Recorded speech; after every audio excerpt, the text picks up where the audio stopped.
안녕하세요. 속풀이 짬뽕 알뜰 세트입니다. 어떤 사람이나 제품 등을 좋아하는 것을 팬덤이라고도 하는데요. 내가 어떤 것에 꽂혀서 좋아하는 건 너무나도 당연한 일입니다. 정말 많은 연예인들이 굉장히 큰 사랑을 받으면서 큰 돈을 벌고 있고, 한번 팬덤이 생긴 제품들은 큰 사건 사고가 터져도 굉장히 잘 팔리고 있기도 합니다. 하지만 지나친 사랑 때문에 오히려 피해를 끼치는 경우도 생기는데요. 이번엔 잘못된 팬심으로 생겨났던 비극적인 사건들을 모아봤습니다. 그럼 한번 볼까요? 첫 번째는 라인업 태안 사건입니다. 라인업이라는 프로그램은 SBS에서 2007년에 했던 예능인데요. 이경규와 김용만을 필두로 김구라, 이윤석, 김경민, 윤정수 등 당시 큰 인기를 모으던 연예인들이 출연하여 이경규의 규라인 대 김용만의 용라인 컨셉으로 대결을 펼치는 리얼리티 프로그램이었습니다. 그런데 당시 최고의 인기 프로그램이었던 무한도전과 같은 시간대에 편성을 한 데다가 컨셉 자체도 무한도전과 비슷한 도전에 대한 내용인지라 무한도전의 팬들은 이 프로그램을 별로 좋아하지 않았습니다. 라인업은 막장 컨셉으로 공중파에서 김구라의 욕을 삐처리 없이 내보내는 등 파격적인 모습을 보여줬고 점점 인기가 많아지는데요. 무한도전으로는 본방, 라인업은 다운로드로 본다는 나름의 국룰이 정해지기도 했었습니다. 그러다가 태안에서 기름이 유출되는 사고가 벌어지는데요. 이때는 정말 국가적인 재난으로 전 국민이 봉사활동을 가서 겨우겨우 해안가를 복구시킨 엄청난 사건이었습니다. 이때의 국민들은 정말 똘똘 뭉쳐 태안으로 봉사를 가서 기름을 닦아내고 또 닦아냈었는데요. 라인업의 멤버들도 태안 봉사활동을 갖고 이를 그대로 방송하여 호평을 받습니다. 실제로 방송 이후로 태안 봉사활동 인원도 늘어나고 평소에 5% 미만이던 시청률도 10%까지 오르는데요. 이런 인기에 힘입어 라인업에서는 태안 봉사활동 2탄까지 방송합니다. 그런데 어느 날 텔존에는 같이 봉사했던 사람이라는 글이 올라옵니다. 보자보자 하니까 짜증나서 가만히 못 있겠다며 글을 시작하는데요. 딸랑 몇 시간 일하면서 사람들 걸리적거리게 만들어 놨다며 방송 PD가 손수레를 미는데 와서는 방송을 찍어야 되니 달라고 하기도 하고, 누군가는 담배 피면서 놀다가 촬영을 시작하니까 쓰레기 봉투를 들고 우는 연기를 하고 도움이 아니라 방해만 되었으며 이경규, 김용만, 김구라, 김생민이 가장 열심히 했고 나머지는 아니었다고 하는 글이었습니다. 이 글은 굉장히 유명해졌는데요. 그리고 또 다른 글이 올라옵니다. 라인업 한날 태안 간 사람이라는 제목의 글은 본인이 무한도전을 정말 좋아하는 38세의 전업주부라고 시작을 합니다. 그런데 봉사활동을 하고 있는데 40명쯤 되는 인원이 커다란 조명과 카메라를 가지고 와서 봉사하는 사람들을 밀치고 제끼면서 와서는 스태프들이 사람들이 모아놓은 기름을 엎기도 하고 사람들에게 소리를 지르면서 화를 냈다는 내용의 글이었는데요. 이 글 역시도 굉장히 유명해집니다. 당연히 라인업은 굉장히 큰 욕을 먹고 시청률은 다시 떡락했으며 라인업 측에서는 해명을 하는데요. 이경규, 김구라 분과 김용만, 김경민이 한 장소에서 작업한 적이 없었기에 그들을 같이 볼 수가 없었고 어떤 조명 장비도 사용하지 않았었다는 등의 해명이었습니다. 결국 라인업 제작진은 해당 비방글에 대하여 경찰에 수사를 의뢰하기까지 하는데요. 수사 시작 몇 주 만에 글의 작성자는 38세의 주부가 아니라 중학교 2학년 학생이며 모두 허구인 것으로 밝혀집니다. 이 학생은 이래서 내가 무한도전을 더 사랑할 수밖에 없다고 덧붙이는 등 무한도전에 대한 사랑을 표현하기도 했었다는데요. 그렇게 잠깐 반짝 인기 있었던 라인업은 그 사건 이후로 다시 하향세를 겪었고, 물론 재미가 없었던 것도 있었겠지만 2.9%까지 내려가는 굴욕을 맛보고는 종영합니다. 얼마 전에 말씀드렸던 슈퍼세븐 콘서트도 그렇고 정말 무한도전 팬들의 무한도전 사랑은 남달랐던 것 같습니다. 다음은 아이폰 우체국 습격 사건입니다. 지금은 우리나라에서도 정말 많은 사람들이 아이폰을 이용하고 있는데요. 하지만 해외에서 아이폰이 첫 선을 보인 이후로 한동안 우리나라에는 여러가지 어른의 사정으로 들어오지 못하고 있었습니다. 하지만 그때도 애플 제품을 사랑하던 사람들은 아이폰이 들어오기만을 손꼽아 기다렸는데요. 유학생들이나 해외여행을 한 극소수 선구자들은 해외에서 기기를 사와 전파인증까지 직접 받아가며 일일이 개통하기도 했습니다.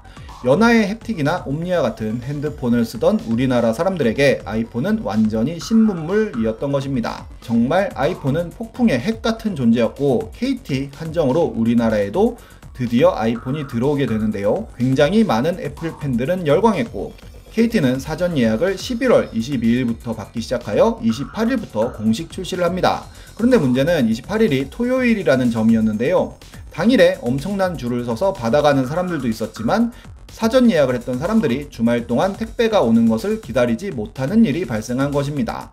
이분들은 더 이상 참지 못하고 우체국을 직접 찾아가는데요. 물론 급한 사람은 우체국에서 직접 찾아갈 수도 있긴 하지만 이렇게 때로 몰려가는 경우는 이때가 전무후무했습니다.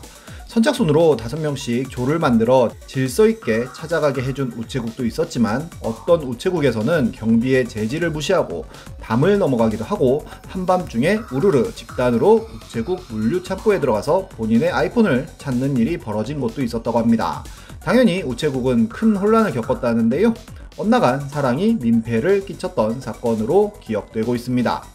다음은 백현 친형 결혼식 사건입니다. 엑소는 한 5년 전까지만 하여도 우리나라 최고의 원탑 아이돌이었는데요.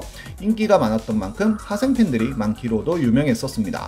한 멤버가 호텔에서 쉬고 있을 때 팬들이 객실에 녹음기를 설치해놓고 샤워하는 소리를 녹음하기도 했었고, 화장실에서 사진을 너무 많이 찍어 아예 멤버들이 보초를 서주기도 하며 비행기를 따라 타서는 자는 모습을 촬영하는 등 정말 심각한 일들이 많았습니다.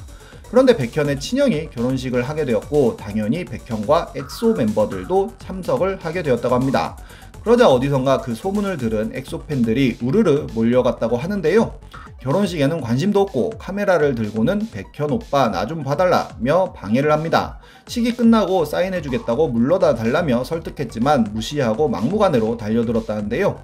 백현의 한 지인은 엑소가 축가를 부르자마자 갑자기 몰려오면서 우르르 와서 사진을 찍고 의자 위에 올라가 동영상을 찍더라며 결혼식의 주인공은 상관없이 사진을 찍고 사인을 받겠다며 하객들의 길을 막았다고 합니다. 이건 정말 결혼식을 한 백현의 친형이나 결혼식에 참석했던 하객들에게 아주 큰 민폐인데요. 진짜로 참석했던 팬인지는 모르겠지만 우리가 왜 거기까지 가서 난리쳤을까, 화내는 거 귀엽더라며 성격 좀 죽이라는 글을 남기기도 했습니다. 다음은 안정환 욕설 사건입니다. 안정환은 월드컵 4강 신화의 주인공으로 자타공인 레전드 선수인데요. 월드컵 이후로 이탈리아에 진출하기는 했지만 이탈리아의 텃세로 성공을 하지는 못하고 우리나라에 유턴합니다. 그리고 수원 삼성의 2군 경기에서 뛴 적이 있는데요. 전반 6분 만에 안정환이 골을 넣자 상대팀인 FC 서울 관중이 막말을 시작합니다. 쪽팔려서 세리머니도 안 하네 부터 시작하여 승리수당 2천만원 받는 놈이 2군에서 뛰냐, 얼굴 좀 생기면 다냐 등 심한 말을 했고, 서울이 골을 넣자 안정환과 비교할 수 없는 선수라며 지속적으로 안정환을 자극하는데요. 나중엔 딸이 너 안 닮았더라 등 가족을 언급하는 막말까지 합니다. 결국 안정환은 참지 못하고 관중석에 들어와서 그들에게 한마디 하는데요. 결국 안정환은 퇴장 명령과 함께 벌금 1,000만원을 냈다고 합니다. 하지만 막말을 했던 팬은 아무런 징계를 받지 않았다고 하네요. 다음은 꼴리검 사건입니다. 그래도 다른 편에 비해 이건 좀 귀여운 편이긴 한데요. 롯데 팬들의 야구 사랑은 정말 유명합니다. 그런데 2009년 4월 23일 문학구장에서 벌어진 SK와의 경기에서 롯데 주장 조성환이 최병용의 공에 얼굴을 맞고 광대뼈 골절상을 입는 아주 큰 부상을 당하는 일이 벌어집니다. 그런데 최병용은 사과의 제스처도 없이 그저 연습 투구만 하여 롯데 팬들은 크게 화가 나는데요.